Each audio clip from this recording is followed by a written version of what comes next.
Swayam Prabha. Digital India. Educated India.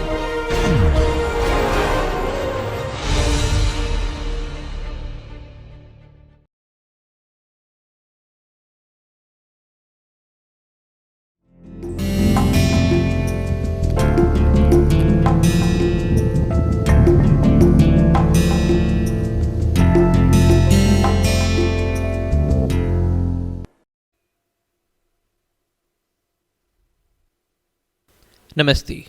Today we begin a new module which is Economic Geography and Conservation. This module will have 3 lectures: Transport and Communication Networks, Trade and Settlements. So let us begin with Transport and Communication Networks.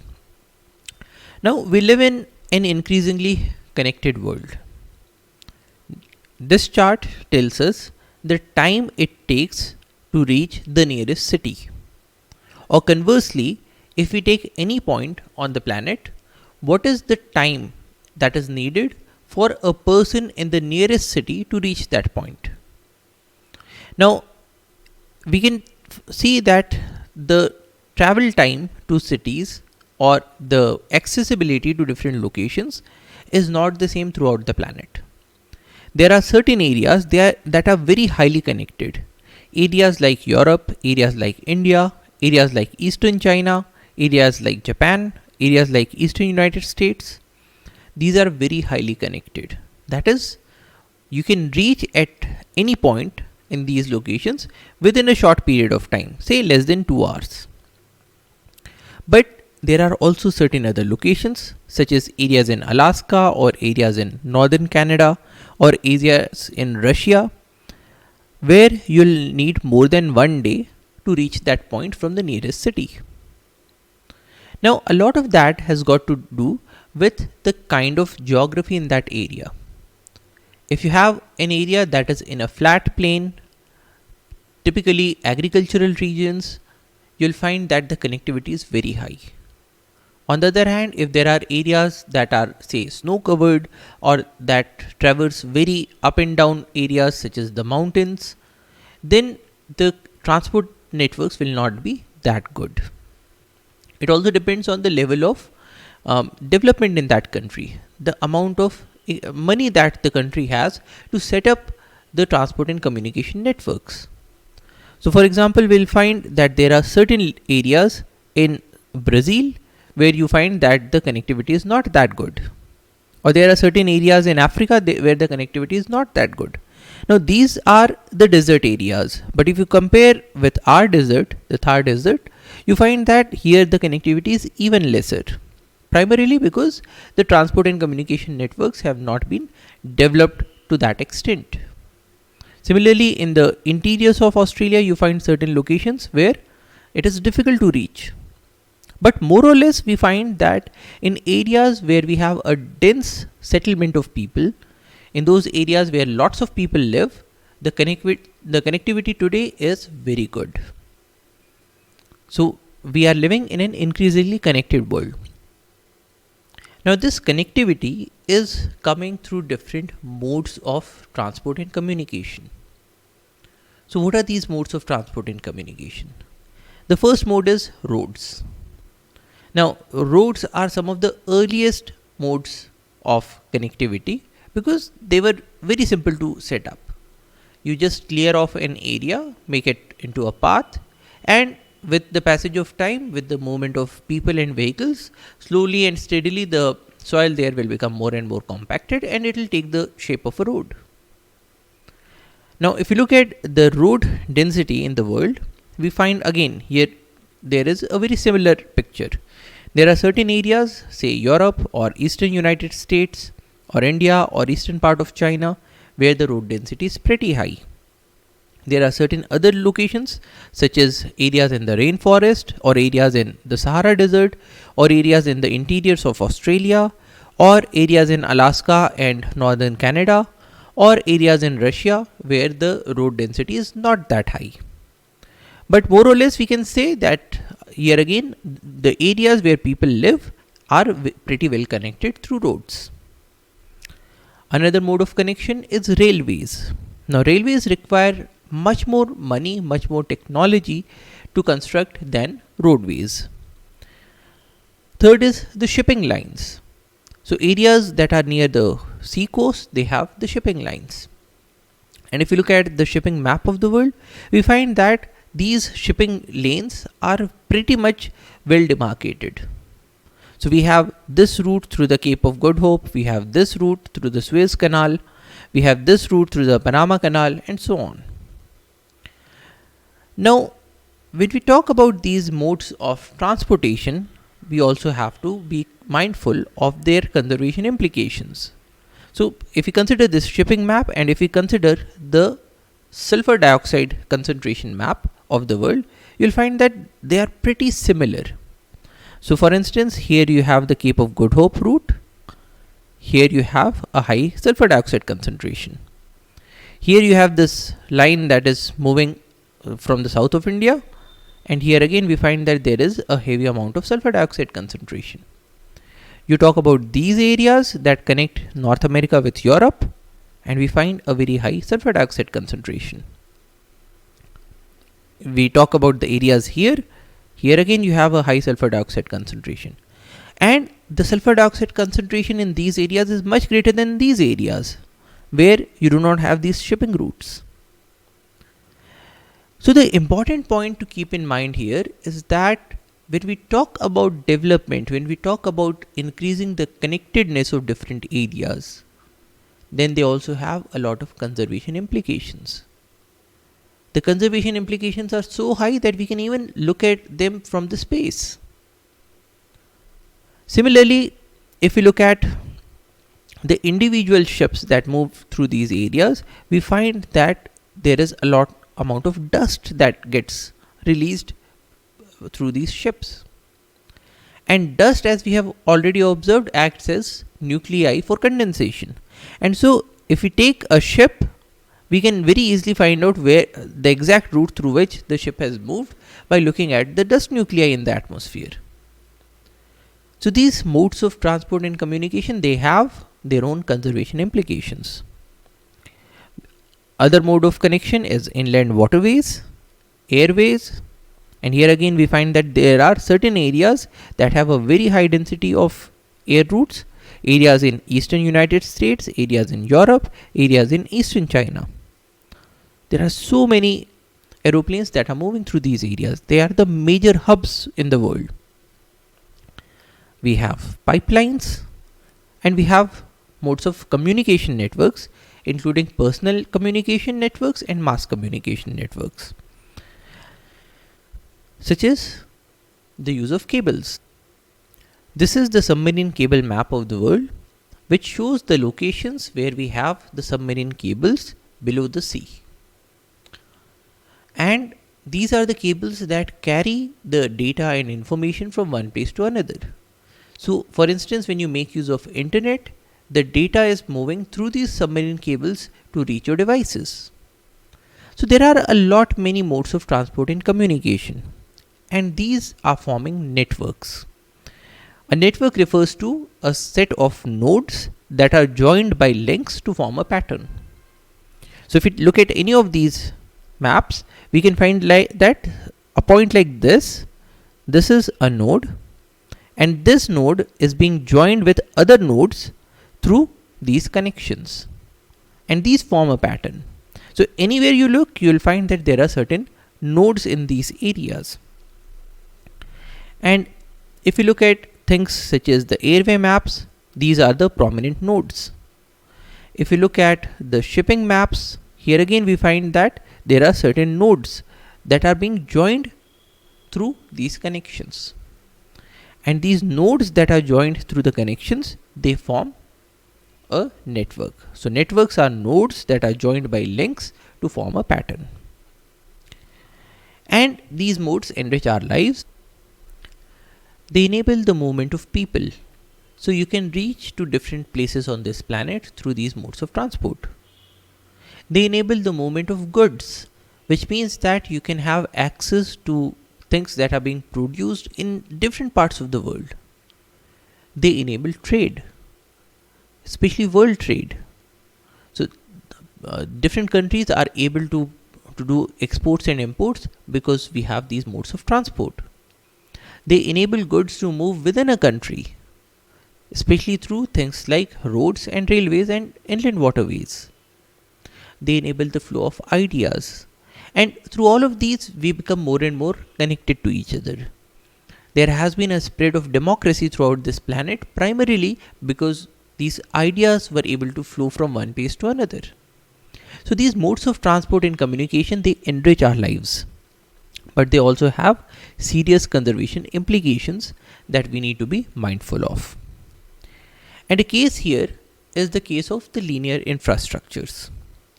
Linear infrastructures are defined as those basic physical and organizational structures and facilities needed for the operation of a society or enterprise that can be represented as straight or curved lines. That is, when we say infrastructure, infra is below, so it is the structure that lies below. So it forms the foundation of other structures. And this is a linear infrastructure, meaning that it can be represented in the form of lines, whether straight lines or curved lines. So these are basic physical and organizational structures. They are basic, they form the foundation of things. They include physical structures and organizational structures. That is, they include both things such as roads and the organizations to create and manage those roads. So these are basic physical and organizational structures and facilities that are needed for the operation of a society or enterprise and can be represented as straight or curved lines. Good examples are roads, railways, power lines, canals, pipelines, and so on. So for example, when we talk about roads, we can represent them as a straight line or curved line. When we talk about railways, here again you have either a straight line or a slightly curved line. Pipelines, again, these are very linear structures.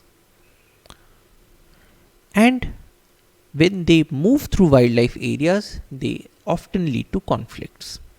So even though we say that the modes of transport and communication enrich our lives, but if we are not mindful of their impacts, if we do not mitigate their impacts on wildlife, then they can also serve as a very big source of the destruction of biodiversity. Now, how does that happen? That happens because of conflicts. So linear infrastructure through wildlife areas can lead to conflicts, primarily because the animals also make use of roads. So when the road was not here, this animal would have traversed from this point to this point freely. Now that you have a road that has been constructed, the animals, because they have a need to move, they will have to cross this road. And when they come on the road, they come into direct contact with humans and the vehicles. So conflicts arise primarily because the animals are forced to use these roads, and they include the smaller animals or the larger animals. So you can have movement of animals on tar roads, you have movement of animals on mud roads, you have movement of large animals like elephants, you have movement of smaller animals like pigs or macaques or even birds. So a large number of ground dwelling birds or flightless birds, they also move on the roads. And that often leads to tragic consequences because roads are very good killing machines. So especially when you are moving through a forest area, you can find the dead bodies of several animals that are lying on the road. Because the animal was trying to cross the road, a vehicle came and it hit and the animal dies. So you will find large number of examples, even of animals that are, say, Schedule 1 species that are having the highest conservation status. You will find that they are also getting killed. This is a vervet monkey. So you find different examples of roads that act as killing machines. Then roads also cause pollution. Air pollution because of the exhaust and because of the dust that is strewn into the air because of the vehicular movement. They cause sound pollution, not only when the drivers use their horns to honk, but also because the vehicles, when they are running, they create a sound by themselves. The sound of the engines, the sound of the air conditioners. And the animals especially the wildlife, they are not quite used to these sounds. So they get startled. They feel anxious. They are afraid of these sounds. And they also cause light pollution, especially in the night hours when the vehicles are using the headlamps. Now, in the night time, you have certain animals that make use of the cloak of darkness to hunt. Now, when there is a light on the road, these animals get disturbed. At times, the lights are so bright that the animals become temporarily blinded by these lights. So, especially you will find that in the night time, in the wildlife areas, if there is a vehicle that is moving with the headlamps on, and there is an animal that is crossing the road, the animal looks at this vehicle, and the bright lights of the headlamps falls into its eyes, and it just becomes temporarily blind, so it does not know what to do. Now, a normal reaction of different animals when they sense danger is to freeze at that location. That serves a very good purpose in the pristine wildlife areas, because a large number of predators are able to hunt through movement. So if the animal moves, it is easy for the predator to see that okay, there is something there. But if the animal just stands still, it freezes on the location, then the predators are often not able to concentrate on the animals, and once the predator is gone, the prey can safely move away. So this is a response that has been evolved through evolution over millions of years. But that has a very tragic consequence when the animal is there standing on the road. So the animal sees the bright light, and its normal natural mechanism is to freeze at that location. Otherwise it would have moved, it would have crossed the road, but it stands there, and the vehicle that is moving at a very fast speed, it hits the animal and the animal dies. So light pollution is also becoming very important in the case of these linear infrastructures through wildlife areas. So not only do they kill the animals directly, but they also kill animals, or they also disturb and harm the animals through the pollution that they cause. Air pollution, sound pollution, light pollution. And we find that there is a pollution everywhere, but it becomes especially important when we talk about the loss of biodiversity. Roads also enable access to people, and especially in wildlife areas, you will find that people that are moving through vehicles, they would say eat up some snacks, they would eat some biscuits or say peanuts, and they'll just throw the packets out. And so we now have an access of plastics into the wildlife areas. Plastics are a major issue even in the case of municipal areas, because they are those wastes that are non-biodegradable. They persist on the locations, and they are very difficult to get rid of. But at least in the municipal areas, you have people that are employed to collect these garbage and put them into a rubbish dump or a landfill. What about the wildlife areas? In the wildlife areas, we just cannot take care of all the plastics that are getting strewn there. Once you have a plastic in the wildlife area, and typically in the case of biscuit packets or say chips packets, because they have the smell of biscuits and the chips, in a large number of cases animals mistake them for food. They eat up these plastics, and then these plastics enter into their alimentary canal, they choke their stomachs or intestines, and once that happens, the animal will slowly die out of starvation, because it won't be able to eat and digest any food, because the whole intestine is choked. Now, in the case of municipal areas, when we find cows that have eaten up these plastics, then at least you can have certain people who can take care of these cows, take them to a veterinarian and perform a surgical operation to take these plastics out. But in the wildlife areas, that becomes very difficult. So roads cause a number of disturbances to these animals, and often at times we carry out these plastic collection drives in the wildlife areas, but then the amount of plastics and other pollutants that are being released into the wildlife areas are typically very high. Then roads act as barriers to wildlife movement, which means that if an animal is trying to cross into the road and it sees a vehicle, and especially if the vehicle is at a distance or if there is a lot of sound, then the animal feels anxious, it feels afraid, and it turns back. Once that happens, the animal is unable to cross the road. Now, that would not have been an issue if the animal did not have a necessity to cross the road. The point is, why do animals cross the road? Animals cross the road because they have certain push factors where they are living, and there are certain pull factors in the areas that they are going towards. So, for example, in the case of the felid species such as, say, tigers or leopards, once the children have come of age, once they have become young adults, the males are driven out by the family itself, so that the brothers and sisters don't live close by and there is no chance of inbreeding between them. So the males have to be driven out from their areas.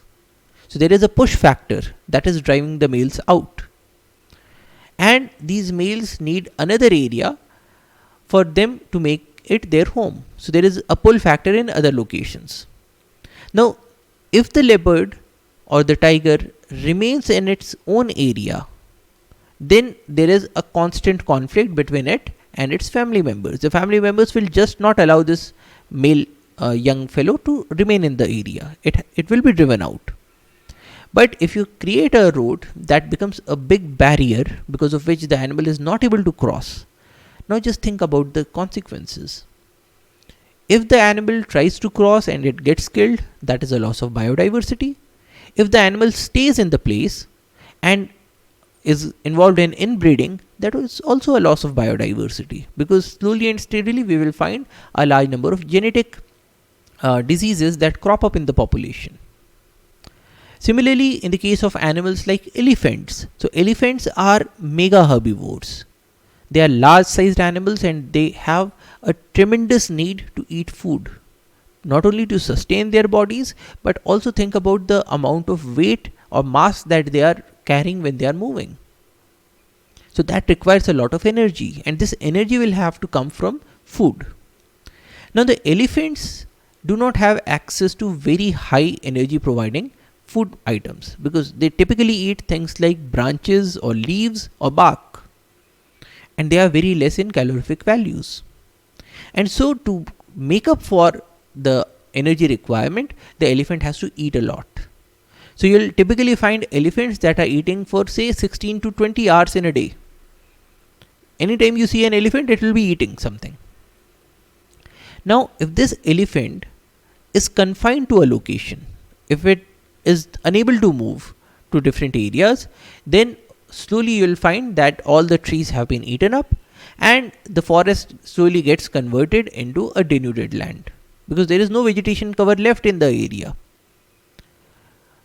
To ensure that this does not happen, nature has evolved a process through which the elephant is always on the move.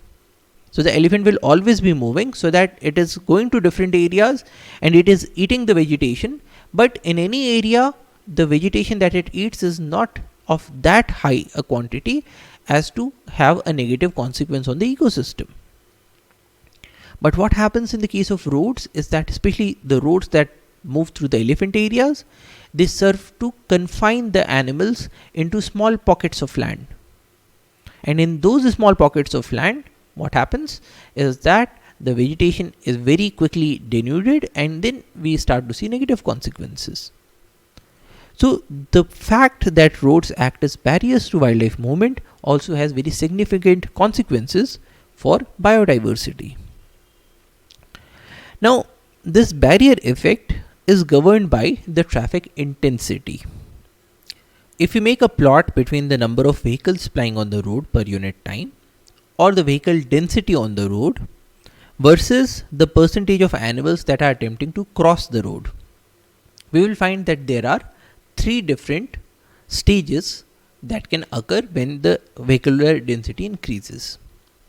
In the first stage, when you have a very less number of vehicles that are plying on the road, you will have a situation that when the animal reaches the road to cross it, it is actually able to cross it, because the vehicular density is so less that there is a very less chance of the animal dying because of the accident. And plus, because the vehicular density is very less, so the animal does not see a vehicle, it does not hear a vehicle, and so it is not afraid, so it very easily it crosses the road. So that is the first stage. Another extreme happens when you have a very high number of vehicles that are plying on the road. In such situations, it appears as if the road has a wall of vehicles, because at every point of time there is some or the other vehicle that is moving through the road. There is a lot of sound, there is a lot of dust, and the animal is afraid to cross the road. And so the animal will come to the road, it will stand for some time, it will see that there are so many vehicles that are plying that it gets afraid, and it simply moves back. And in that case, the road acts as a barrier. It is as if you have not just constructed a road, you have actually constructed a wall, so that you do not permit the animal to move from one location to another location. And this is known as the barrier effect. So the barrier effect goes on increasing as the number of vehicles plying per unit time increases, and then it reaches a maximum location amount, after which it basically behaves like a wall. Whereas the animals that are able to cross, it sharply decreases with the increase in the vehicular density. But the third thing that happens is a death trap that gets created in middle levels of vehicular density. So what happens here is that the vehicular density is neither very low to enable the animal to cross, nor is so high that the animal becomes afraid and it does not attempt to cross. The vehicular density is in between. So the animal thinks that, okay, I will be able to cross the road. It attempts to cross the road, but then the vehicle density is good enough to ensure that there is a vehicle that comes and hits the animal and kills the animal. That is, what we are saying here is that when the vehicular density is very less, the animal will be able to cross the road. If the vehicular density is very high, the animal will just not attempt to cross the road, and in both these cases the animal is safe. But when the vehicular density is in between, then what happens is that the animal is confident enough that it will be able to cross the road, because the density of vehicles is not that high to make it afraid, and so it attempts to cross the road, and once that happens, a vehicle comes and hits the animal and the animal dies. So the road becomes a death trap, and we find that the killing effect of the road is very less when the vehicular density is very less, because the animals are just able to cross the road without getting hit by a vehicle. The killing effect is very less when the vehicular density is very high, because the road acts as a wall, it acts as a barrier, and the animals just do not attempt to cross the road. They are so afraid. But in the middle levels, the road has a maximum tendency to act as a death trap. So the traffic intensity governs the behavior of the road towards the animals, whether it acts as a no barrier, it acts as a barrier, or it acts as a death trap. There are also other factors that govern the barrier effect. So we have looked at traffic density. More traffic may create a wall, but it also depends on the vehicle speed. So if the speed of the vehicles is very high, then the animals are even more afraid. And so when you find that in a forest area, if there is, say, a speed limit of 20 kilometers an hour for the vehicles, and when the vehicles are actually moving at a speed of, say, 90 kilometers an hour, or a speed of greater than 100 kilometers an hour, then even though the road was so designed as not to act as a barrier, it will start behaving as a barrier because of the behavior of the people that are moving on the road. So the speed of the vehicle matters. The sensitivity of the drivers also matters. if there is a use of headlamps or there is a use of horns, if there is a lot of honking, then the animals get startled, the animals get afraid. And when that happens, then even at a lower vehicular density, the road may act as a very good barrier for the animals. And thus it will accentuate the destruction of habitats or the rise in inbreeding depression in the animal populations. It also depends on the presence and location of animal crossings. Now, animals are intelligent beings. So, if you provide the road with sufficient number and sufficient size of animal crossings, the animals will just not attempt to cross the road and they will use the crossings. A very good example of crossings is bridges. So, if a road has a lot of bridges, then the animals will just cross the area using the bridges without coming on top of the road. So, whether a road during its design and construction has been provided with animal crossings will play a very big role on whether or not the road will act as a barrier for animals. It depends on the movement pattern of species. There are certain species that have to cross from one location to another location. Good examples are the felids or the cat species or species like elephants. Whereas there are certain other species that do not have to cross the areas.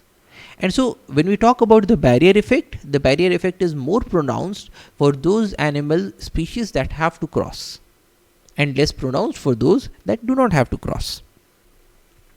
It depends on the species specific preference of road use. Now this becomes important because in the case of animals such as snakes, now snakes require a hot surface because snakes are cold-blooded animals. And the road surface, because it is black in color, it absorbs the heat of the sun and it increases in temperature. Now the point with the cold-blooded animals such as the reptiles or the amphibians is that they need to warm up their bodies to start their activities. So you'll often find that in the winter seasons, in the early mornings, if you look at a rock that is exposed, you'll often find a large number of reptiles and amphibians sitting on the rock because the rock is warm and they are trying to warm up their bodies.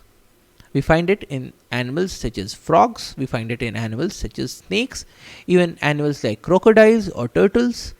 Now all of these animals, they prefer to sit on warm surfaces. On the other hand, if you look at a species like tiger, it will generally avoid those surfaces that it is not very conversant with. So it tries to avoid those locations where it finds that, okay, I do not know this area, I am not sure whether this area is safe or not. So that is the thought pattern of a tiger. So for those species that prefer the road, primarily because of its temperature or because there is lesser amount of dust there, then the barrier effect will be much more pronounced for those animals. It also depends on the road edge features such as the height of the embankment. In certain cases, we find that the embankments on the sides of the road are so high that they just do not permit animals to cross. So that would enhance or accentuate the barrier effect of the roads. It also depends on the time of the day and the year, and it also depends on the species diversity in the surroundings. Another impact of roads is that they fragment the habitats, and we have looked at habitat fragmentation before. And if you look at any habitat, you'll find that if there is a road, it is dividing the habitat into smaller fractions. Whether it be a grassland habitat or it be a forest habitat. So if this road was not constructed, then animals would have moved from this location to this location very easily. But now with this road, now the animals do not find it easy or safe to cross the road. And so now this has resulted in this fragment and this fragment in place of a contiguous forest. The construction of roads and other linear infrastructure often leads to loss and destruction of habitat, because to construct this railway line, you have to cut the trees. Because of their nature as linear infrastructures, when they are being constructed, any tree that comes on the way will be felled. And so that results in a loss and destruction of the habitat. It also happens when they are being constructed due to earthwork. Now, what is earthwork? Earthwork means that typically you would prefer to have a road that is a straight road. Now, the earth is not a straight thing, so you will typically find that the earth moves up and down. And so what is done is that in those locations which are above the desired locations, we will perform a cutting operation. That is, the earth in these locations will be cut, and the earth will be taken to the other location where there is a depression, and it will be filled up in these locations.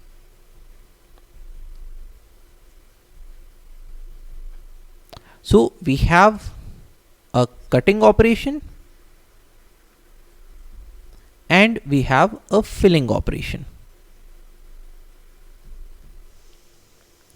Now, for these cutting and filling operations, you have to take out earth, you have to dig earth. There has to be the use of earth movers.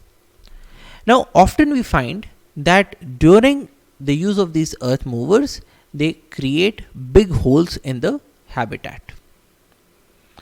This is typically true in the case of forest areas because people are not that conscious, they are not that specific to ensure that all the material that has been cut will be the only material that will be used for filling. Because at times the contractors try to avoid the transportation of materials.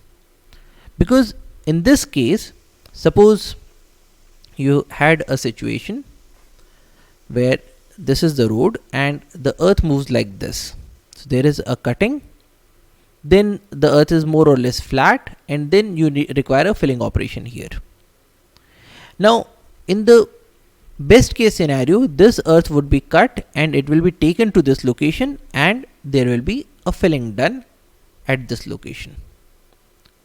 But what actually happens in a large number of cases is that the contractor will just cut this location, spread the earth here on the side of the road, and because he needs material to be filled here, so there will be another excavation right next to the road, and the earth will be taken out and filled here. Now, this is just to avoid the cost of transporting the material from this location to this location. To save on the transportation cost, often we find that in the forest areas, because there are typically less number of people who will be able to supervise these operations, because this is a far off area. So typically the mentality is, who is going to see what we are doing, so let us do like this. Now, once that happens, you will have a situation where if this is the road, then in certain locations you have created an artificial embankment on the sides of the road, because the material that was cut here, it has been deposited on the sides. And on certain other locations you have big holes that have been created in the wildlife habitat. Now, the problem here is twofold. On these locations you have created a barrier for the movement of animals, because there is this earth that is now elevated, and so it does not permit the animal to reach the road that easily. And on these locations where you have large sized holes, so this is an example from Nauradehi sanctuary, and in this large sized pit that was dug to take material to be deposited on the road, now you have a situation that the animals will not be able to cross. Now, especially in the night times, you may have a situation that the animal that is, say, being chased by a predator, it just runs, it falls into this pit and it fractures a bone. Or in certain other locations where the pits are even of a greater depth, you can have a situation where an animal falls into the pit, it becomes trapped there, and it slowly dies out of starvation. It becomes especially important in the case of the rainy seasons, because these pits can get filled up with water, and then nobody will be the wiser to know what is the depth of this pit. So they cause large scale loss and destruction of habitats. So the embankments become a problem, and these pits also become a problem. Here again we find, this is another example from Noradehi, in which case this road is being expanded. So in place of a 1-lane road, now they are trying to have a 4-lane road. And for that, all the trees in this location, they have been cut. And now there is a large scale earth filling operation that is required in this region. Because you can see that here the earth is very depressed, and near the road it is elevated. So all of this area has to be filled up, so that the road is a level road.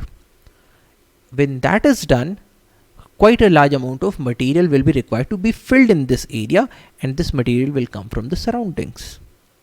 So construction causes huge loss and destruction of habitats. But that's not all. Roads also facilitate the destruction of habitats, because they permit people to reach into areas that were completely inaccessible before. And so when you permit people to enter into the area, you will find that in certain situations there will be cases of illegal felling of trees. Because especially in the wildlife areas, there is nobody to see that these areas are completely protected or not. At times, even with the best amounts of supervision, it is possible that somebody might sneak out into the forest area, especially in, say, late evenings or night times, cut a few trees and then move away. And we typically find that near the roads you will find instances of felling of trees, instances of girdling of trees. So in the case of girdling, what the people have done is that they have cut the tree at the bottom. So they have removed the bark and they have destroyed the vascular bundle of the trees. And now slowly this tree will be unable to get its food and water, and it will slowly dry up. And once it has dried up, it can be very easily felled, or it can be burnt. This typically happens when people are clearing off vegetation to make way for, say, a small piece of farmland or a small piece of pasture land. Now that would not have happened if the road had not come to the area, because otherwise it is very difficult to enter into the forests. But roads, because they increase accessibility into the forest, they also permit people with nefarious interests, people with a criminal mindset, to enter into the forest and do things like cutting of trees. We also find instances where once the road was constructed, people went inside and started to hunt for animals. Earlier they would not have ventured to enter into a very dense forest, but now with the road around, it is very easy to enter into the forest, park the vehicle on the side of the road, enter into the forest, kill a few animals and birds, and make away with the meat. So they facilitate the destruction of habitat once they have been constructed. Then they increase the interactions with humans. Now this is the example of a vehicle that was hit by a nilgai, and you find that the glass is completely shattered. The nilgai died on the spot, and these people were critically injured. Now this happened because in place of moving at the designated speed of 20 kilometers an hour, these people were moving at, say, around 100 kilometers an hour. Now this interaction with humans, this interaction between humans and wildlife, had tragic consequences for the nilgai because it died, but it also had very tragic consequences for these humans because they also met with an accident. If the road was properly designed, if it was designed in a way that the nilgai did not come on the road, then the nilgai would be saved and these people would also have been saved. So another impact of roads is that they increase the interaction with humans. That leads to injury, that leads to death, that leads to change in animal behaviors. You'll often find that in the forest areas, people give food to the animals, especially monkeys and langurs. They typically do that out of a religious fervor that, okay, Lord Hanuman was related to these animals, and so when we are feeding these animals, we will get certain blessings. But there are 2-3 things that happen because of this. One, the animals are getting more and more accustomed to human food. In the wild areas, the animals would not have access to sugary foods or salty foods or oily foods. Now, once you make them habituated, once you make them addicted to these foods, now the animals lose interest in the food that is available in their wild surroundings. Now they have become dependent on human beings. Once that happens, whenever a vehicle stops on the road, these animals will come to these people. Now that becomes a situation of nuisance. Why? Because these animals can attack the human beings. Once that happens, everybody would say that okay, these animals are very ferocious animals, whereas in actuality these animals are very timid animals. If you go into a forest area where the animals have not had an interaction with human beings, they are so mortally afraid of human beings that they will not approach you. They will just try to run away from the vehicles. But now, once they have been given these foods again and again and again, they think that okay, if there is a vehicle, that is a source of food. And if the people are not giving us food, we can take the food from them. So it changes the behavior of animals. It also entices the animals to come to the road. So earlier the animals would have ventured into the forest areas, but now they see the road as an easy source of food, and now they will frequent the areas where the roads are. And at times people just throw the food on the road, and so you now have a situation where you have this road, and on this road you will find that when people have thrown food, so the food is lying on the road. Now once you have an animal that comes to the road to eat this food, there is a very good chance of it getting hit by another vehicle. That is another issue that the roads have created. Yet another issue is the spread of diseases. So the animals can contract diseases like tuberculosis from human beings. Human beings can contract diseases like rabies from the animals or ticks from the animals. Now that is a bad situation for the humans, and that's a bad situation for the animals as well. So roads not only lead to a destruction of habitat, they also change the behavior of animals. This is an example from Sariska Tiger Reserve. Now this is a tiger reserve, but there is a set of temples that is inside. And the pilgrims that go to the temples, they have now attuned the animals by giving them so much amount of food that if anybody stops in the forest, all these animals will just come around these people in the hope of getting food. So you are finding macaques, you are finding langurs, you are finding pigs, you are finding peacocks, and so on. In all of these animals. Now, typically if you enter into a forest area, the animals will run away from you. But now when they see these people inside, they are flocking towards these people. Roads have a major change in animal behaviors.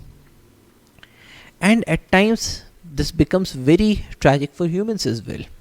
So this is a picture from the Kruger National Park. And there we saw that this animal was trying to cross the road.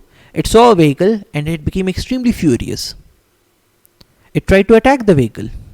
So when you see an elephant with the ears that are now spread around like a fan, it's flapping its ears, it means that it's now very angry, it's aggressive, and it tried to attack the vehicle.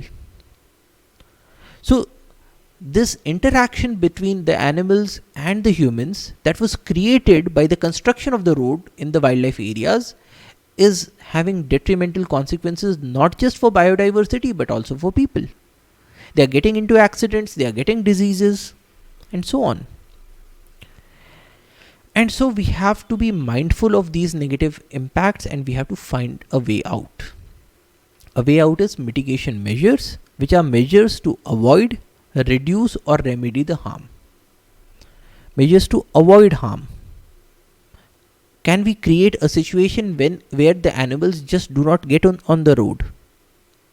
Or can we at least reduce the harm? That is, if the animals get on the road, we have an alert so that the vehicles or the people are not bumping into the animals.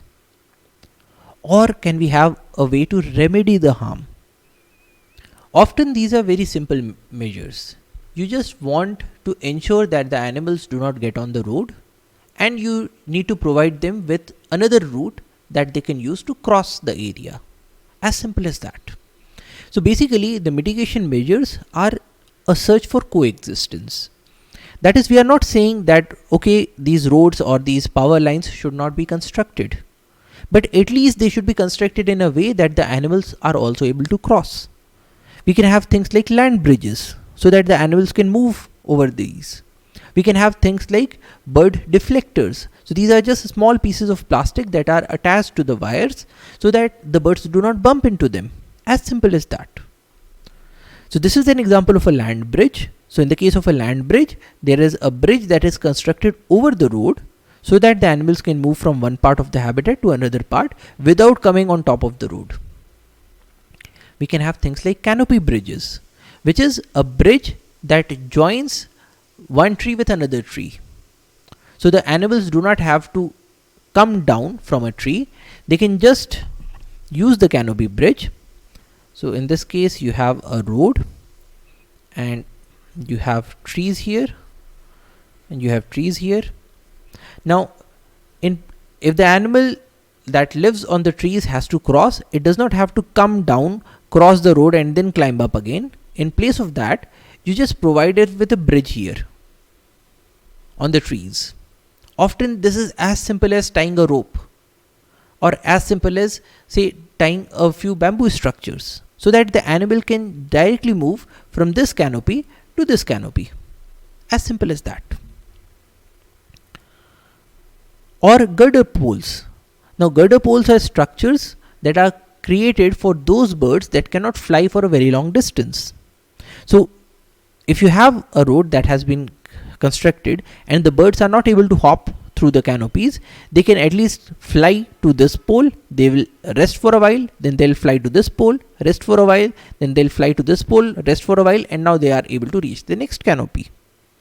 These are glider poles, as simple as structures, just a pole with a flat area for perching. Bridge underpasses. If a bridge has to be constructed for the road, why not construct it in such a manner that the area below can also be used by the animals to cross the area? That is, it should not be dark, it should not be so claustrophobic that the animals do not find it comfortable to use the area that is below the bridge. Because in any case, we humans are not going to use that area. So just by making small arrangements, we can make it useful for the animals. Another option is a box culvert. Yet another option is a pipe culvert. Now, a pipe culvert is often needed in those areas where some amount of filling operation has been done. That is, if you have a road that is a bit above the normal ground. So if this is the normal ground level and the road is a bit above because material has been filled up here. Now in such a situation, if water moves, then it will lead to erosion and the road will be washed away. To avoid that, we construct certain pipe-like structures to permit this water to flow from one side of the road to another side of the road. Why not design them in such a manner that they can also be used by animals to cross from below? So as simple as that. Typically it just does not require anything other than, say, just using a larger sized pipe.